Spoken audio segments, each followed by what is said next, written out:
Vamos con uno de los temas que yo creo que ha sido de los más, los vemos en todas partes, ¿no? En las noticias últimamente, concretamente de los casos de los mamuts de Tultepec y los de Santa Lucía. Me gustaría que nos platicaras un poco acerca de los mamuts de Tultepec, o sea, el por qué se encontraron de esa manera, ¿no? O sea, cómo acabaron esos restos de mamuts ahí, ¿no? Claro, bueno, primero sabemos nosotros que toda esta región de la Cuenca de México, toda esta zona que hoy ocupa pues lo que es una gran parte del Estado de México y del Distrito Federal, bueno, Ciudad de México, ex Distrito Federal, pues estaba ocupada por lagos, por zonas lacustres, todavía hasta tiempos históricos.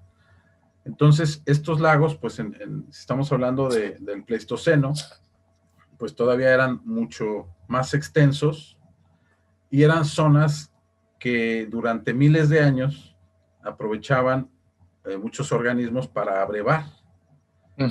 Hay que recordar también que estos lagos pues son cuencas que son alimentadas por, eh, por, por ríos, por otras cuencas hidrológicas que van y depositan materiales en los lagos. Entonces, esto, o sea, aquí lo importante o lo interesante, el contexto que quiero yo que quede claro, es que no todos estos ejemplares que se han estado descubriendo en obras, generalmente ha sido en obras de ingeniería civil ahora sí que desde la conquista hasta la actualidad. O sea, tenemos referencias desde tiempos de la colonia, en la cual pues haciendo ciertas excavaciones para hacer obras, se encontraban restos que hoy sabemos que eran de proboscidios, ¿no? De mamuts. Pero digamos que ya desde que tenemos un registro más fidedigno, estaríamos hablando siglo XIX, siglo XX y ahora siglo XXI, estos hallazgos que generalmente, como te digo, son hallazgos fortuitos porque no se hacen las excavaciones para tratar de encontrar fósiles, sino que más bien accidentalmente, al hacer este tipo de movimiento de tierras y excavaciones para obra, pues se extraen o salen a la luz estos vestigios. Pero una cosa importante es que hay que tomar en cuenta que estos fósiles se fueron acumulando a lo largo de miles de años en estas cuencas lacustres. O sea, hay que quitarnos de la cabeza la idea de que hubo un fenómeno que mató a todos al mismo tiempo. Exactamente, sí, un fenómeno simultáneo y que todos estos mamuts murieron por alguna causa en ese mismo momento. No, o sea, y de hecho, como se encuentran los esqueletos todavía en parte articulados, nos habla de que pues son animales que a lo mejor muchos de ellos eran ya viejos, o quedaron empantanados, o por alguna enfermedad, o sea, hubo una serie de situaciones fortuitas mediante las cuales quedaron ahí y las zonas lacustres pues son sitios excepcionales donde la fosilización es muy, muy buena y aparte pues estos grandes esqueletos pues es difícil que se muevan por las corrientes lacustres. Entonces quedan generalmente tal y como murieron, pues no hay mucho transporte y quedan casi que articulados sus esqueletos.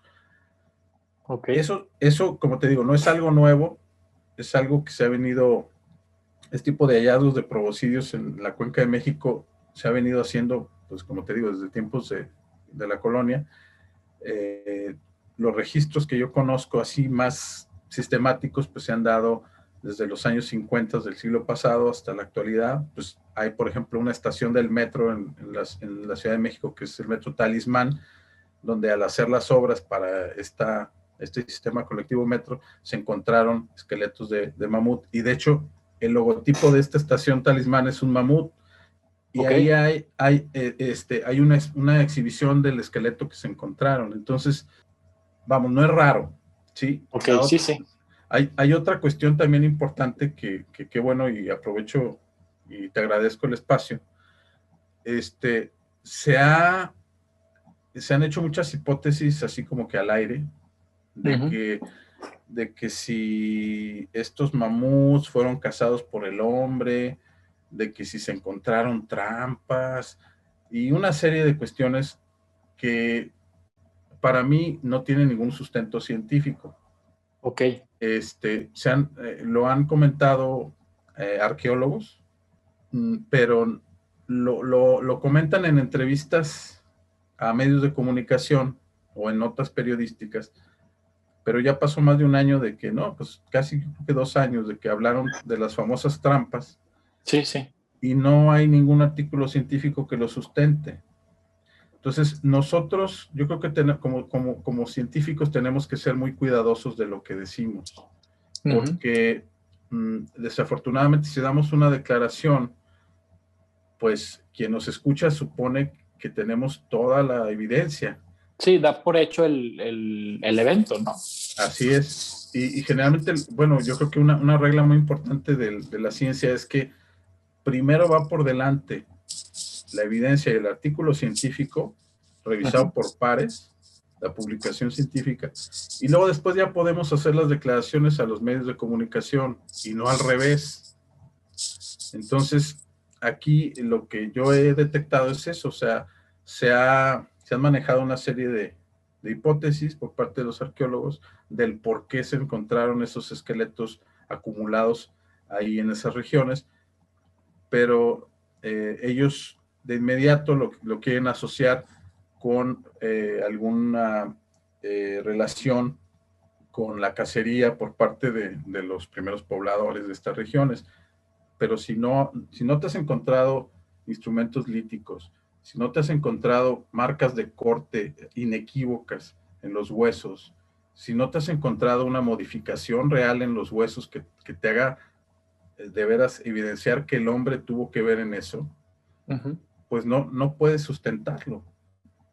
Ahora, lo que ellos llaman trampas para mí son canales que se dan pues en todas las cuencas hidrológicas. Y aparte, como te comentaba, no se depositaron todos esos esqueletos al mismo tiempo. Entonces, se forman paleocanales a lo largo del tiempo en una cuenca lacustre, y entonces te vas a encontrar, pues, estratigráficamente, pues, sitios donde fueron rellenados, sitios que se erosionaron y después se depositó más material, y por eso ves esas como si fueran lo que ellos atribuyen a excavaciones deliberadas por parte de los pueblos originarios, los primeros pobladores, para cazar mamuts, ¿no? Otra cosa que yo también siempre les he comentado a los arqueólogos, les digo yo que habiendo una fauna de mamíferos tan diversa y sobre todo tan numerosa a fines del Pleistoceno, y que no les suponía mucho peligro a estos grupos humanos que eran pues de pocos individuos, ¿por qué el ponerse al tú por tú con un mamut? Sí, claro. No, imagínate, ¿no? O sea, se supone ponte enfrente de un elefante y a ver cómo te va, ¿no? Sí, o sea, un elefante herido, un elefante en la India, por ejemplo, yo he sabido que ha ocasionado un desastre.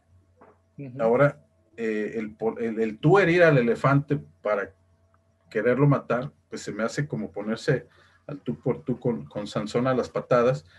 Y había, pues, como te digo, muchas otras especies, no sé, de arteodáctilos, de perisodáctilos, no sé, de caballos, de camellos, de venados, que sería mucho más fácil el matarlos. Aparte, bueno, ¿para qué quieres tanta carne?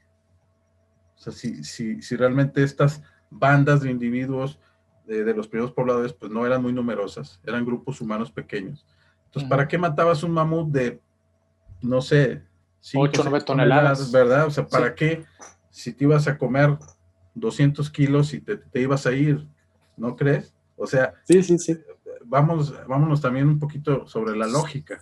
O sea, y era más fácil que mataras un caballo o un camello, te lo comes y sigues, ¿no?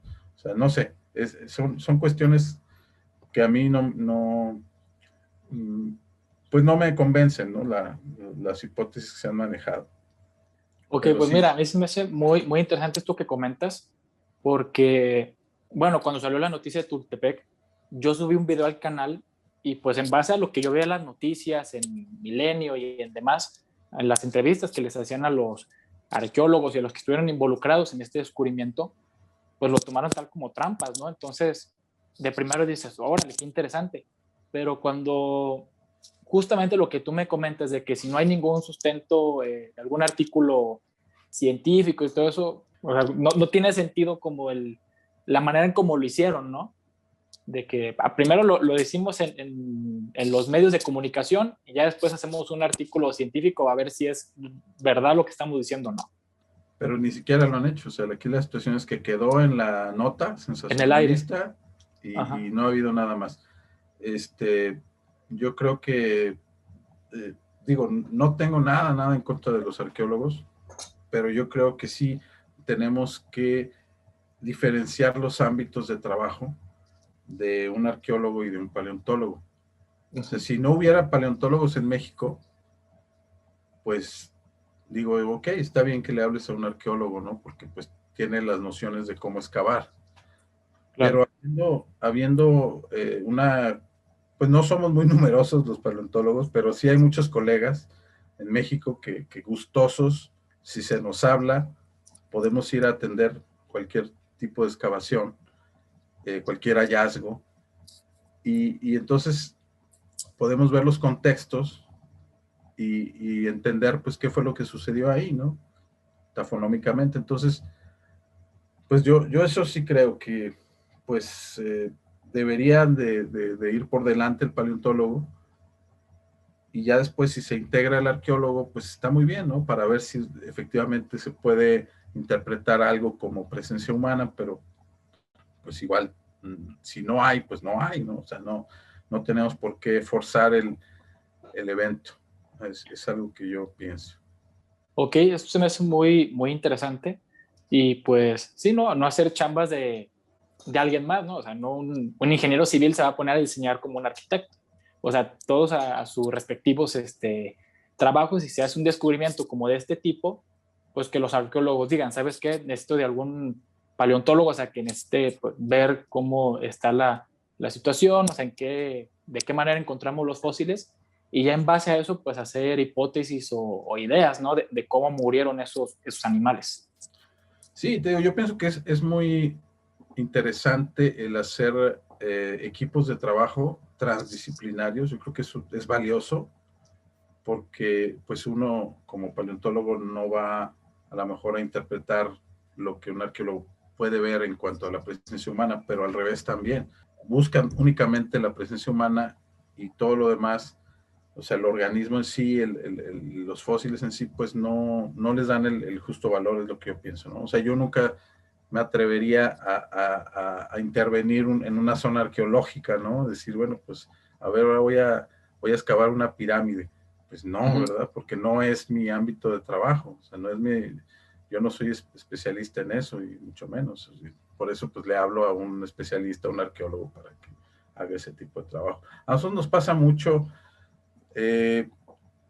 que nos habla la gente, o incluso los gobiernos municipales, los museos, porque no está muy bien entendido hasta dónde es el ámbito de trabajo del paleontólogo, hasta dónde el del arqueólogo, hasta dónde el antropólogo. Y muchas Ok, veces se sí. confunden estos tres ámbitos, ¿no? Dicen, bueno, digo, a mí me ha pasado mucho que, ay, oiga, es que, ¿sabe qué? Me encontré estas puntas de flecha. Ujú. Pues está bien, pero fíjese que Ve yo, con el no, arqueólogo, ¿no? sí, yo no sé nada de eso, pues vaya usted con un arqueólogo y con un arqueólogo especialista en lítica, ¿verdad? Porque también, al igual que en paleontología, pues hay especialistas en diferentes áreas, en diferentes grupos. Pues también en arqueología, un arqueólogo que trabaja arquitectura monumental, pues tampoco va a saberle a la lítica, ¿no? Sí, Pero claro. bueno, yo creo que es en parte eso, la confusión o el desconocimiento, ¿no? O las pinturas rupestres. Es que en tal lado hay pintura rupestre. Pues sí, pero para eso están los arqueólogos prehistoriadores, ¿no? Que pueden trabajar en esos ámbitos. Y no, nosotros no tenemos por qué intervenir en ese tipo de hallazgos, ¿no? Más bien dirigir a las personas, o incluso en ocasiones hasta los gobiernos, pues con los Con los especialistas especialistas, claro. adecuados, ¿no? Pero esperamos que también al revés, también sea en ambas Lo direcciones, mismo, ¿no? Que sí. si a un arqueólogo le dicen, oye, pues es que fíjate que me encontré, o está este hallazgo de fósiles, pues nos avise. Ok.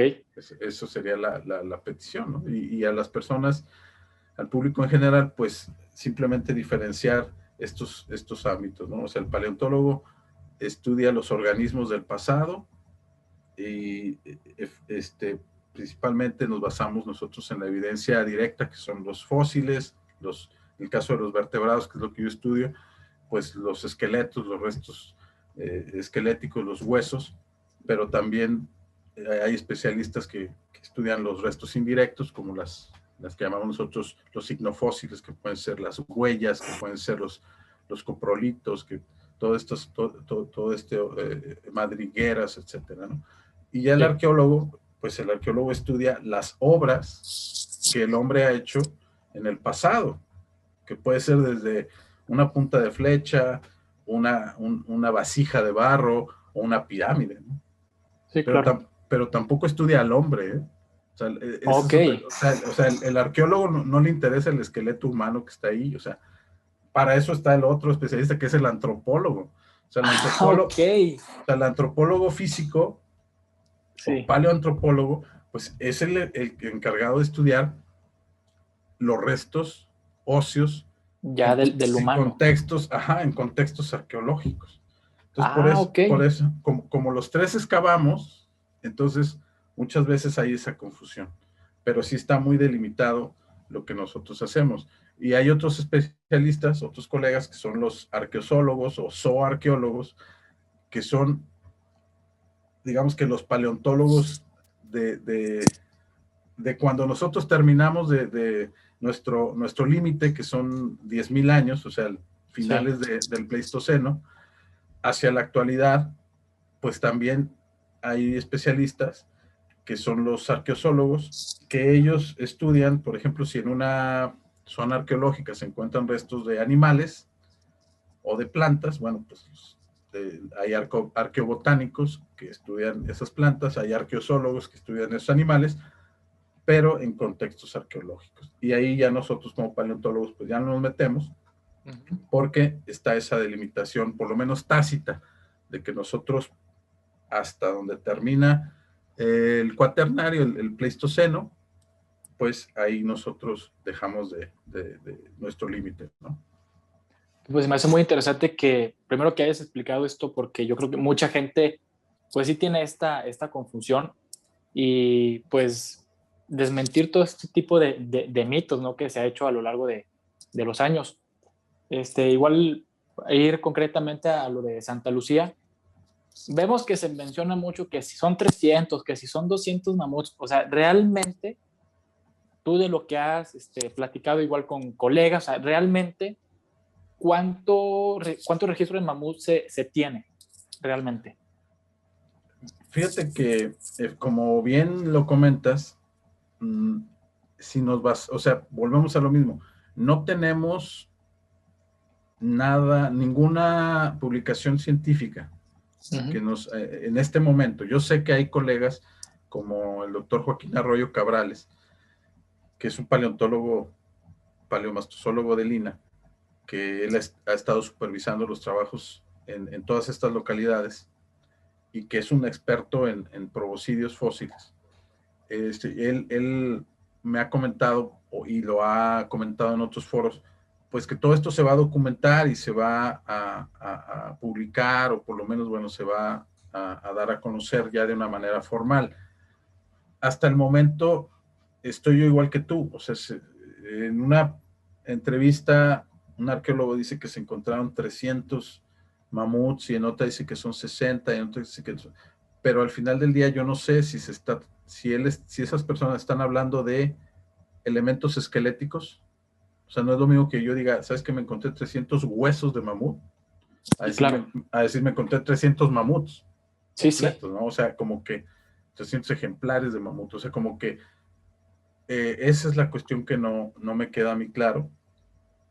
Yo no creo que sean tantos. O sea, sí debe de haber una acumulación interesante de estos organismos, pero simplemente por las dimensiones de un mamut, imagínate tener 300 mamuts en un área, por muy grande que sea, donde va a ser el aeropuerto, pues se me hace un poquito increíble. Sí. Yo me esperaría, digo, no quiero, volvemos a lo mismo, yo no quiero caer en decir algo que yo no sé. Sí, claro. Yo me esperaría a que el Instituto Nacional de Antropología e Historia, que es quien está dirigiendo junto con la Sedena los trabajos ahí, pues me imagino que a través de este doctor Joaquín Arroyo, pues nos dé a conocer ya datos más duros, ¿no? Datos más fidedignos de exactamente qué es lo que están encontrando. Lo único que te puedo decir, me contactó un arqueólogo, de hecho, de los que están trabajando ahí, para comentarme pues que estaban teniendo un poquito de problemas con los materiales que están ellos utilizando para la preparación de los fósiles. Entonces, bueno, ya le di yo algunas recomendaciones, por lo pronto que suspendiera el material que le estaban aplicando a los fósiles porque se cristaliza. Okay. Y bueno, pues por ahí quedamos de reunirnos allá. Pues, si llego a tener la oportunidad de visitar la localidad, pues ya les estaré avisando posteriormente qué fue lo que vino, pero hasta el momento no me atrevo yo a decirte si realmente hay tal cantidad de esqueletos o si solamente es el número de elementos esqueléticos. Ok, pues sí, esto se me hace bastante interesante, ¿no? Y pues ya veremos qué es lo que llegas a ver allá. Entonces, también volvemos a lo mismo que mucha gente decía, ¿no? Que si era un cementerio de mamuts, que yo qué sé. No, pues obviamente fueron animales que a lo largo de miles de años, pues ya sea por viejos o por cualquier cosa, pues terminaron en ese lugar, ¿no? Sí, y si nosotros revisamos las localidades que tenemos en México de cuencas lacustres, cuencas endorreicas, como puede ser la zona de Salinas en San Luis Potosí y Zacatecas, Hidalgo, Zacatecas, que es una zona muy grande también lacustre, donde se han encontrado a lo largo del tiempo también muchos ejemplares de mamut y de otros organismos de la megafauna, o el mismo lago de Chapala, sí, y las cuencas de Sayula, Zacualco, pues también, ¿no? Se han encontrado esqueletos completos de proboscidios y muchos elementos esqueléticos, muchos huesos aislados de megafauna. Entonces, a lo que voy yo es que hay que tomar en cuenta lo que comentaba yo en un principio, que estos lagos, estos paleolagos, pues eran alimentados por cuencas hidrológicas, por ríos muy caudalosos durante el Pleistoceno, que iban erosionando zonas, se iban llevando los animales que se encontraban por ahí en su camino, pues en cuencas, en planicies de inundación, pues se llevaban todo lo que estaba ahí y luego lo depositaban en estos lagos. Entonces, por eso tenemos desde los animales que morían cerca o ahí mismo en la orilla del lago, que son los que podemos encontrar prácticamente articulados sus esqueletos, o sea, se murieron, simplemente se fueron al fondo y ahí quedaron sin ningún transporte, pero también fósiles que están rodados, están quebrados y que están aislados porque fueron trasladados por estas cuencas hidrológicas y luego depositadas en el lago. Okay. Pues sí, es importante aclararlo para que la gente no tenga malos conceptos, ¿no?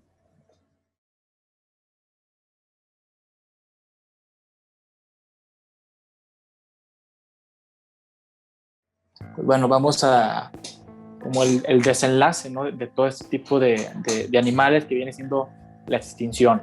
Muchos dicen que si fue el cambio climático, que si fue el hombre directa o indirectamente. Claro, bueno, se han propuesto 4 causas posibles de la extinción. Estas 4 posibles causas van, como tú bien dices, desde el cambio climático. Otra posible causa que se ha manejado son las enfermedades, lo que sucedió en México con la llegada de los europeos, ¿no? Incluso impactos meteóricos. Y el cuarto es el impacto antropogénico, o sea, el impacto del hombre.